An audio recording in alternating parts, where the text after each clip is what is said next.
Starting with number 10 now, we have David Reamer. When this Canadian man was born in 1965, he was sent to be circumcised, but the doctors experimented with an unconventional technique and ended up removing David's entire penis. Now, doctors told his parents the best solution would be to give him a sex change operation right there and then, raise him as a girl, and never let him know the truth. This ended up tearing his parents apart, and his dad told David the truth when he was 14. David then chose to get a reverse sex operation. It was a success. However, David struggled a lot with the events of his past and ended up committing suicide at just 38 years old. At number 9 now, we have the chimp baby. In the 1930s, a scientist called Winthrop Kellogg thought a chimp could grow up to be like a human if it lived alongside a human baby, his own son. For 9 months, he conducted experiments, and his son Donald was inseparable from the chimp called Gua. They ate together and they played together. They noticed that Gua was picking up more and more human tendencies from Donald than ever before, but the experiment came to an abrupt halt when Donald, the human baby, began to regress and become more like a chimp. Apparently, he would just sit there howling and wailing and would struggle to pick up even basic language like a normal human baby. The experiment was stopped immediately. Alright, at number 8 now, we have the monster study. This 1939 experiment was conducted on 22 orphans to see how children responded to positivity and negativity when it comes to speech therapy. Half the children were praised for their efforts, while the other half were teased and belittled for their speech imperfections. Many of the children who received this negative feedback went on to suffer serious psychological damage for the rest of their lives. It was so bad that some of them could barely even speak again. The monster study got its name from its shocking experimentation on orphan children just to prove a hypothesis. Alright guys, coming in at number 7 now, we have Tuskegee. This one was just messed up, if I'm honest. In 1962, when the CIA was absolutely obsessed with finding out the effects of LSD, they experimented on an elephant with the help of the University of Oklahoma. The elephant, called Tuskegee, weighed 3.5 tons and was given enough LSD to make 3,000 humans hallucinate. The CIA were trying to see if they could make the elephant enter must, which is a naturally occurring state where elephants become violent and uncontrollable. The experiment was a total disaster. Tuskegee almost immediately collapsed and had a seizure for almost 2 hours before finally dying. At number 6 now, we have the Stanford prison experiment. This psychology experiment conducted by Stanford University involved splitting 24 random students into 2 groups. One group were the prison guards and the others were their prisoners. This was set up for them to study how power and authority works within human groups, but it got really messed up. It was supposed to last 2 weeks, but had to be stopped after just 6 days because the guards began to abuse their power. They would emotionally and physically abuse the prisoners. After just the first day alone, the guards were already attacking them with fire extinguishers. Yeah.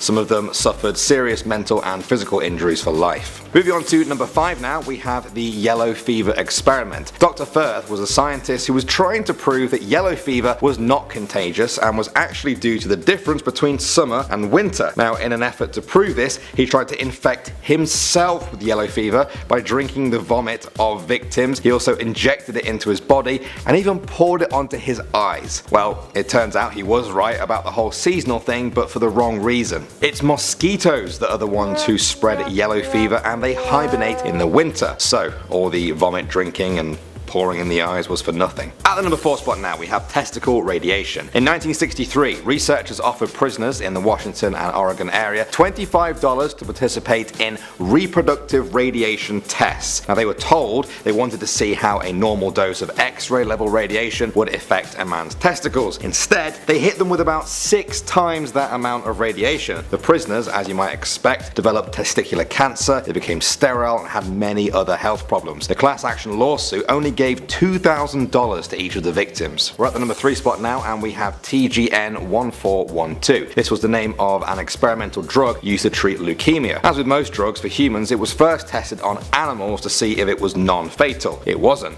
In fact, everything was fine with the animals. They moved on to testing the drug on humans, and just to be safe, they gave them a dose 500 times lower than the level found safe in animals. 6 of the test subjects were hospitalized with massive organ failure. The trial was stopped, and researchers started to work on why this drug was fine in the animals but almost killed 6 humans that it was given to. Moving on to number 2 now, we have the Guatemala syphilis experiment. This experiment involved US-backed Guatemalan doctors infecting soldiers, prisoners, prisoners and prostitutes in Guatemala with syphilis in order to study it. They wanted to see what the effectiveness of penicillin was on syphilis, except they only used penicillin on about half of the 1,308 people involved in the study. At least 83 people died, and 63 years later, President Barack Obama apologized on behalf of the US to the Guatemalan president. And finally, at number 1 now, we have MK Ultra. This CIA experiment was conducted in the 50s and the 60s in an effort to see if LSD and other drugs could mind control people. They tested the drug on countless unwitting citizens. Some of them weren't even American. Many of them suffered life-altering mental conditions and became very unstable. Those that tried to speak out about what had happened met mysterious deaths, such as suspicious suicides. Not surprisingly, most of the documents involved with these shocking experiments were later destroyed. Starting off at number 10 now, we have the Milgram experiment.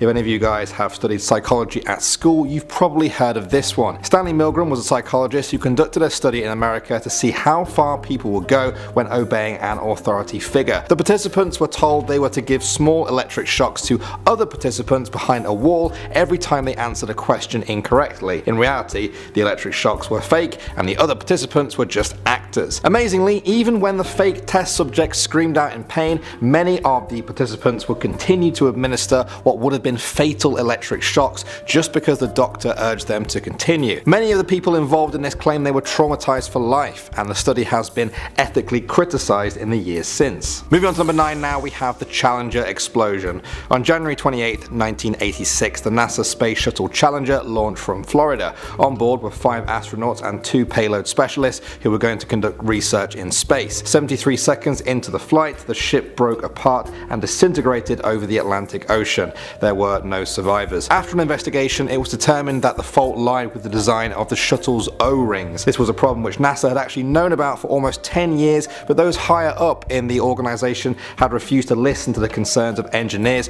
who thought a disaster like this could happen. The shuttle program was stopped for almost 3 years while investigations and improvements were made. Next up at number 8 now, we have the air crash. Jean-François de Rosier was a French teacher of physics and chemistry during the late 18th century. He also had a passion for aviation and conducted many experiments using a hot air balloon. Eventually, he decided to push the balloon to its limit by attempting to cross the English Channel. On the 15th of June 1785, his attempt ended in disaster when the balloon was blown off course and deflated at a height of 1,500 feet. De Rosier was killed and his wife died 8 days later from suspected suicide. Moving on to number 7 now, we have Unit 731.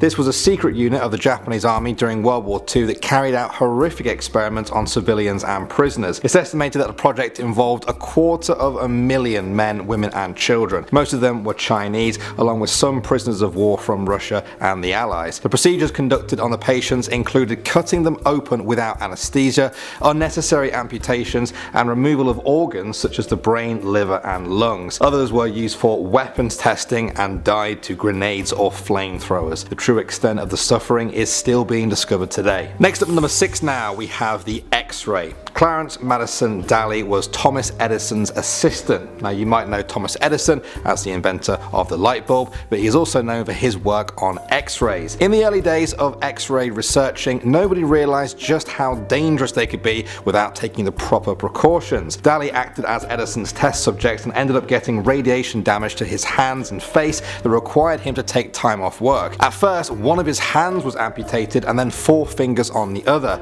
Eventually, the cancer spread and he needed both arms amputated before eventually dying. He is thought to be the first American to die from the effects of experimentation with radiation. After this, Thomas Edison abandoned his research on X-rays, stating, "Don't talk to me about X-rays, I am afraid of them." Alright, next up at number 5 now, we have the nuclear bomb.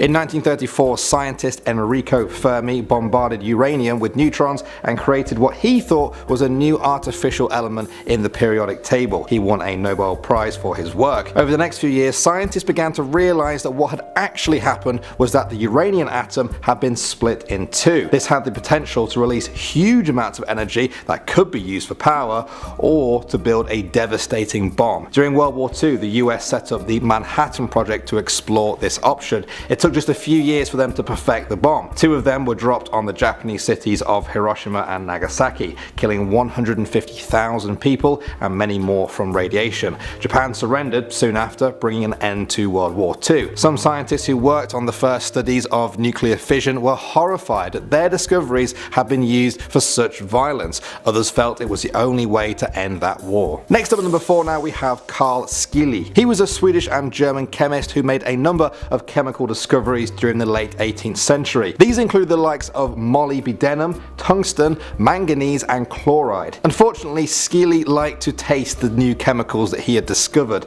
Any chemist will tell you this is probably not a good idea, especially when one of his discoveries was hydrogen cyanide, the key word there being cyanide. Eventually the experiments caught up to him and Scheele died aged 43 from symptoms that resembled mercury poisoning. Moving on to number 3 now we have Alexander Bogdanov. He was a Russian doctor and philosopher known for his work on blood transfusion. He used himself as the test subject and conducted 11 transfusions which he claimed had stopped his balding and improved his eyesight. Bogdanov was a pioneer in blood transfusion, and that's the key thing to remember here, a pioneer. Nobody fully understood the dangers of it, including him. In 1928 he took a blood transfusion from a person infected with malaria and tuberculosis. As you might expect, he died shortly after. Next up at number 2 now we have Joseph Mengele. To call these science experiments may not even be fair, some might just call them torture. Mengele was a Nazi doctor who carried out medical experiments on thousands of prisoners in concentration camps during the Holocaust. He would purposefully induce hypothermia, infect them with malaria or force them to inhale mustard gas,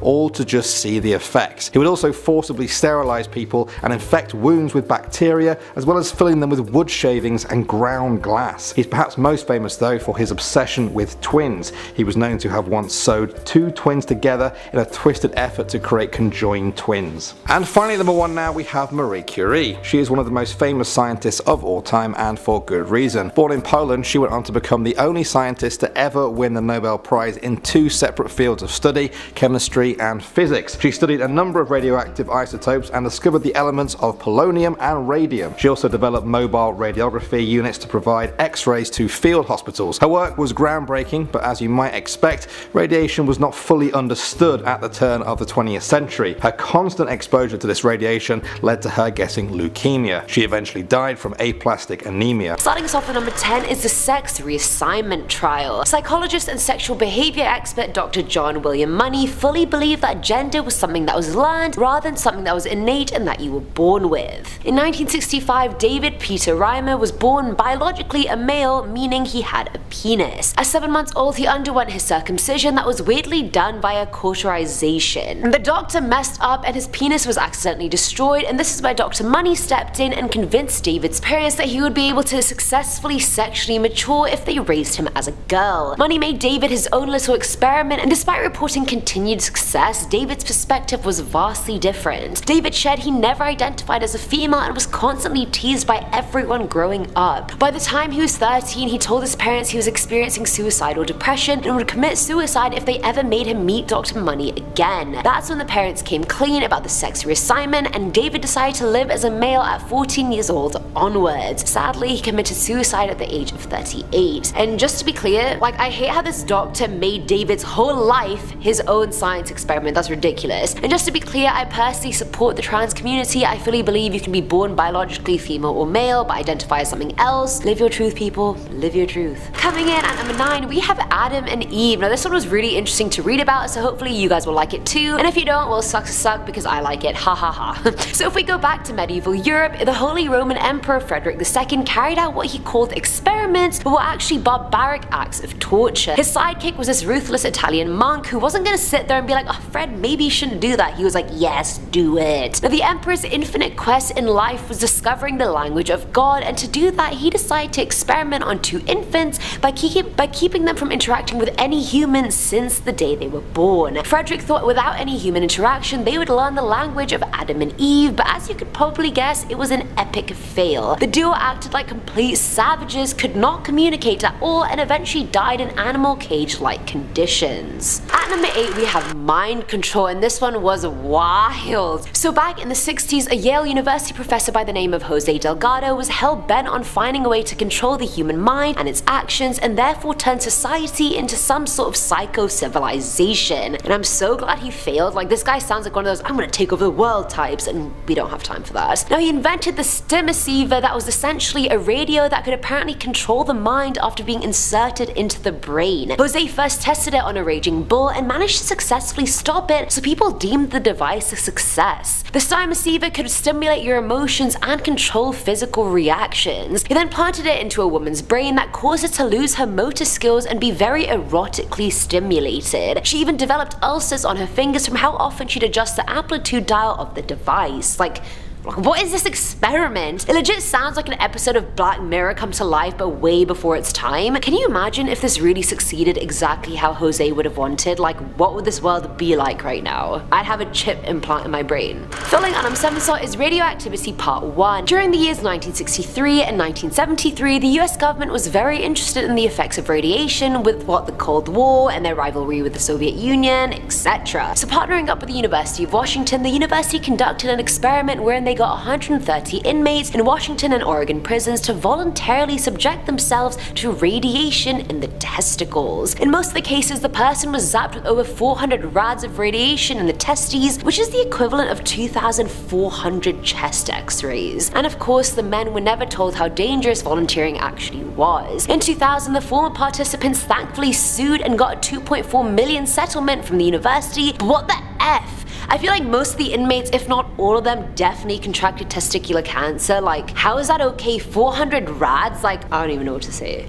I don't know what to say. Inmates are humans too. We all make mistakes. Unless you're like a pedophile rapist, then I hate you. Now, at number 6 is the sand flea. Now, the sand flea, also known as the chigger flea, is disgusting, but then aren't all fleas? They burrow themselves inside a warm-blooded host, for example, a human, and inside us it swells, it shits, and then lays eggs before dying a month or so later. Either way, Marlene Telecki, a PhD student from Berlin, was studying in Madagascar, and part of her job was to evaluate and record the developmental stages of sand fleas. Well, turns out she thought the best way to do her research was to let a sand flea live inside her own foot for 2 months. And mind you, one flea inside you automatically attracts others to you as well, so like, I don't know what this woman was thinking. Either way, she started intimately observing her foot, and the flea didn't really bother her. I don't understand, like, even this is like cringing me out. It was growing normally, but wasn't laying eggs, which was odd for a mature sand flea. Marlene then realized, wait a minute, it's still alive, it's been 2 months, it should have been dead by now, and it still hasn't had kids. Turns out, this sand flea was a virgin and was stuck in the waiting stage of thinking a male was gonna come and fertilize it. Either way, that experiment was a low-key fail, but who willingly hosts a flea inside their foot, dude? Like,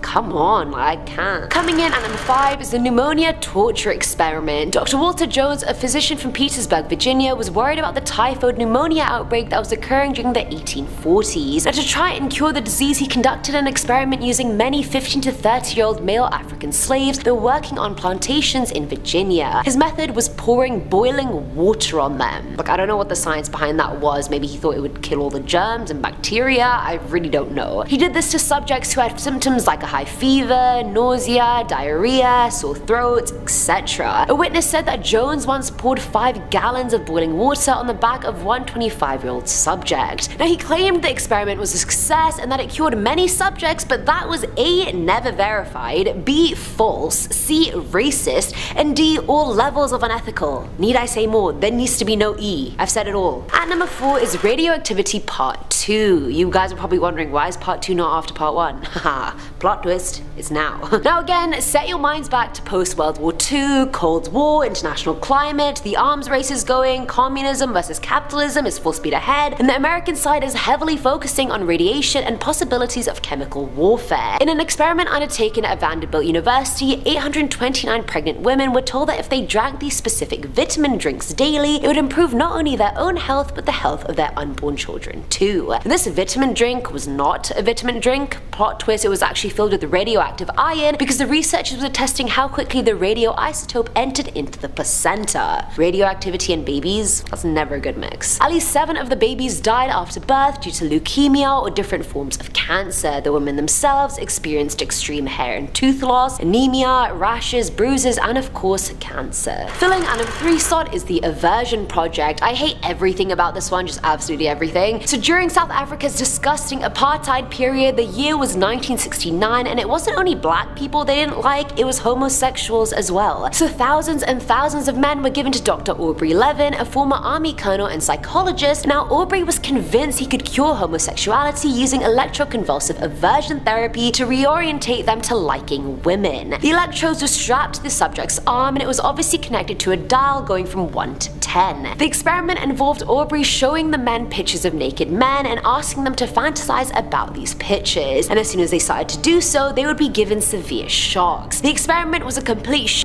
show. It was cruel, it was against human rights, it didn't work, and as soon as he learned he would be named a human rights abuser, he fled to Canada, and he's literally still here working at a teaching hospital. Like, this man should not be allowed to teach anyone. You can't shock someone into liking the other gender, that doesn't work. Aubrey. Now at number 2 is the Hoffling Hospital experiment. Back in 1969, psychiatrist Charles K. Hoffling decided to conduct a field experiment testing levels of obedience to authority figures, and in this case between a nurse and a doctor. It involved 22 nurses getting a call from a doctor saying the nurse had to administer 20 milligrams of a fictitious drug called aspartame to a patient and that the doctor would later sign for it. Now aspartame is not on the approved drug list, and on the bottle it said 10 milligrams was the maximum daily dosage. And keep in mind the doctor told them to administer 20 milligrams. Hoffling then asked 21 nursing students and 12 nurses whether the nurses in the experiment would obey the doctor, suppress their own judgment and administer the lethal dose, or would they not. Out of them, 10 nurses and all the students said they would not do it, but in the experiment, 21 out of 22 nurses actually did it, and in real life, that would have killed the patient. And this blew my mind. The nurses in the experiment were also given a questionnaire, and all of them stated they would not obey the orders of the doctor, yet 21 out of 22 did. I feel like that really goes to show how weirdly our minds are wired and how authority is so overarching. 21 of you out here killing patients because you think Dr. What's-His-Face knows better than you do. And finally, at number 1 is the mustard gas experiment. The year is 1943, we are close to the end of World War II,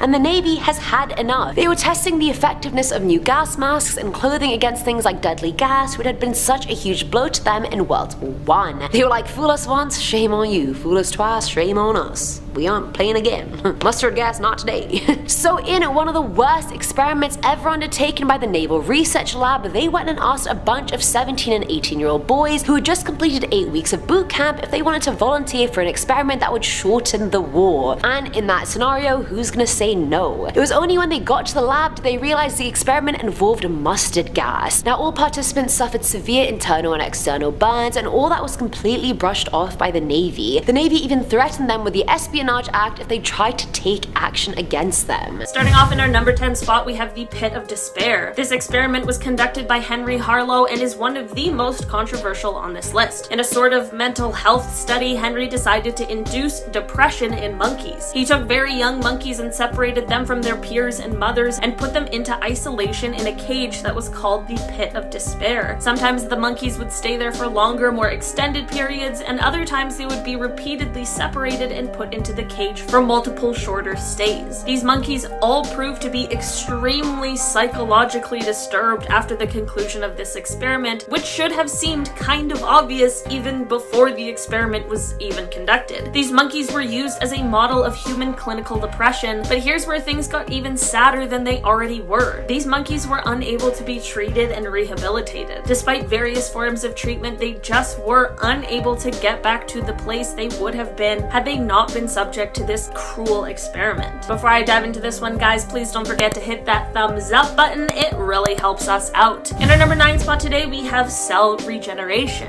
This experiment comes to us from 2009 from the University of Pittsburgh's McGowan's Institute of Regenerative Medicine. This experiment, which proved successful, was aimed to find a way to regenerate human cells, especially in the hopes of one day being able to regrow human limbs. Obviously an interesting topic with an important and exciting goal, but the way they went about this was definitely quite shocking. Basically, scientists took a pig's bladder and scraped out some cells from the inside of the lining. They then took these tissues and decellularized them, which is the process that is used in order to isolate the extracellular matrix. After this, they are dried and then used. By this method, scientists were able to actually regrow a finger, which is pretty unbelievable. There is something kind of insane about a dried pig bladder being able to regrow an organ, but science is pretty wild a lot of the time. In our number 8 spot today, we have vampire rats. Whether you believe in vampires or not, this experiment might have proven that they really might be onto something. It is possible that maybe the blood of the young can make you reverse in age and live forever. Well, maybe not literally. Scientists conducted an experiment in which they joined 2 mice together. One of the mice was young and one of the mice was older. They connected their circulatory systems in order to study the effects and basically just to see if anything would happen. Once the circulatory systems were connected and the older mouse was receiving the blood of the younger mouse, the older one began to experience reversing in the aging of both the muscles and the brain. This is obviously extremely interesting, exciting, and potentially promising, but there is much more research and time that needs to go into this particular study before it can even begin to think about reaching a human trial phase. In our number 7 spot today, we have the Roborat. As it turns out, our phones sometimes are not enough to keep full tracking tabs on us, so it looks like people are trying to create even more creepy, sneaky ways to spy on, well, anyone. Researchers have found a way to have remote-controlled animals that can help them keep an eye on you. Cybernetic rats and beetles have both already been created and have proven to be quite effective, which is already quite disgusting and a little strange, but now researchers are wanting to take it even a step further. Next up is flying bugs. Imagine that fly buzzing around your bedroom and keeping you up at night is actually being controlled by someone who's trying to keep an eye on you. This one could definitely be the plot to a horror movie. Maybe it already is. In our number 6 spot today, we have the undead. If you've seen The Walking Dead or really any zombie anything, you'll wonder why anyone was ever conducting this experiment at all. And if you're a sensitive animal lover, you might want to skip over this number. A team of Russian scientists released a video in which they showed a few dog heads that were being kept alive by an artificial blood circulation system. In the video, the scientists used a heart-lung machine and were able to show the dog's head responding to sound. They would wiggle their ears, blink their eyes, and sometimes were even able to lick their mouths. In 2005, for some reason, American scientists began to try to recreate this horrifying experience. They flushed out all of the blood from a dog and replaced it with oxygen and sugar saline. Just 3 hours after this, and after a blood transfusion and an electric shock, the dog was somehow brought back from the dead. I truly wish I knew the purpose of this experiment, but I think I mostly wish it just never occurred at all. In our number 5 spot today, we have britches. Britches is a perfect example of a horrifying experiment done on an animal for human gain. Basically, researchers wanted to test out brain-implanted sonar devices in an attempt to create something that would be an asset to people without sight. There have been people without sight in the past, and I'm sure also in the present, who have been able to develop a sort of echolocation type skill where by clicking their tongue or making other sounds, they're able to map out their surroundings. Such a cool thing, and having a scientific advancement or the technology to help with this process should be an amazing thing, and it definitely is, until the experiment takes a very dark turn. This is where Britches comes in. Britches was a monkey who did have his sight, but in order to test the efficacy of this device, they needed a monkey without sight. Instead of finding a monkey without sight, they just took Britches away, and they did this by sewing his perfectly healthy eyes shut. This experiment was undoubtedly helpful in the scientific process, but it should never be at this kind of a cost. It is pretty clear that Britches most definitely did not deserve that kind of treatment at all. In our number 4 spot today, we have the Hoffling Hospital experiment. This experiment happened all the way back in 1966 in a time where the rules of psychological experiments were a lot more loosey-goosey. Because of this, the nurses that were all a part of this experiment had no idea that they were participants, which nowadays would be illegal. Basically, this experiment took place on the night shift. The night nurse would receive a phone call during the shift, and on the other end would be Dr. Smith, who's actually the researcher. He would ask the nurses to check the medicine cabinet to see if they had a drug called astrotin. This was actually a drug that was made up for this experiment, and it was just a placebo. The astrotin would clearly state that the maximum dosage was 10 milligrams, but Dr. Smith would ask the nurses to administer 20 milligrams. They were told that the doctor was in a hurry and he would sign the authorization papers as soon as he came to see the patient later on that night. If the nurse decided to give the patient the drug, they would be breaking 3 rules. They're not allowed to accept instructions over the phone. phone, the dose was double the maximum limit stated on the box, and the medicine itself was unauthorized and it wasn't on the ward stock list, so it shouldn't be in use at the hospital. Out of the 22 unknowing nurse participants, 21 of them went to administer this drug. That's insane. This wasn't to say that nurses were bad people or bad at their job, but this experiment combined with the interviews that happened afterwards showed how the power imbalance and the social pressure that comes along with that can affect the outcome of a workplace extremely drastically, and in this case it really could have been a matter of life and death. In our number 3 spot today we have THN1412. In 2007 there began the trial of a newer drug called THN1412 that was intended to be used to treat leukemia. It is normal for a drug to have gone through an animal testing phase prior to being tested on humans, and this one was no different. This drug had been only tested in animals prior to this, but the animal trials were very successful, so it was dubbed safe to begin testing in human trials. To start off with, the humans were given a dose that was 500 times lower than the dose that was given to the animals, just to play things as safe as possible. Unfortunately, however, these precautions did not seem to be enough, as this drug that had undergone all the necessary pre-trial steps ended up being catastrophic once humans became involved. This drug began to cause organ failure in those who had even a tiny dose of it. I'm not sure if there would have been a way to know this prior to this terrible event, or if this is just one of those terrible caveats to the trial testing process. In our number 2 spot today, we have the Tuskegee syphilis experiment. In the years between 1932 and 1972, there were 399 black impoverished farmers in Alabama who all had syphilis, who were recruited to participate in a free program. They were told that the program would help them treat their ailment, but of course that never happened. The experiment was conducted by people who were trying to see what would happen if the disease went untreated. Instead of treating the men with penicillin, which was the recommended treatment at the time, the men received aspirin and mineral supplements as placebos. And while this experiment was conducted to try and understand what effect the spread of disease has on the body, the unethical considerations of the scientists who conducted it proved to be absolutely fatal and just downright cruel. Out of the 399, 28 of them passed away from the disease directly, 100 of them passed away from complications related to the disease, 40 spouses became infected, which then led to 19 children being passed the disease at birth. This whole situation truly is one of those times where you stop and wonder how these things were ever treated as acceptable, and really hope that things have changed for good. In our number 1 spot today, we have Unit 731. The Imperial Japanese Army's Unit 713 conducted some pretty horrifying experiments during World War II that certainly are shocking to anyone who learns about them. The experiments were meant to be done as a way to prepare for biological warfare, but the process was gruesome and extremely inhumane. Different medical schools and universities provided doctors and other research staff to help conduct these experiments, and they used both prisoners and civilians as the guinea pigs for them. There were a bunch of different experiments that were conducted during this time, some of which involved injecting them with pathogens such as plague or cholera or anthrax. Others involved vivisection or operations with no anesthesia, putting them in a pressure chamber to see how much a human can withstand before bursting, or live weapons testing. It is hard to believe that this was a real thing that happened, and we honestly can't even begin to imagine what those people were forced to face during that time. That's the end, and it was just sad, and I don't know how to be like, anyway, that was so upsetting, but that's the end of the video and we're done.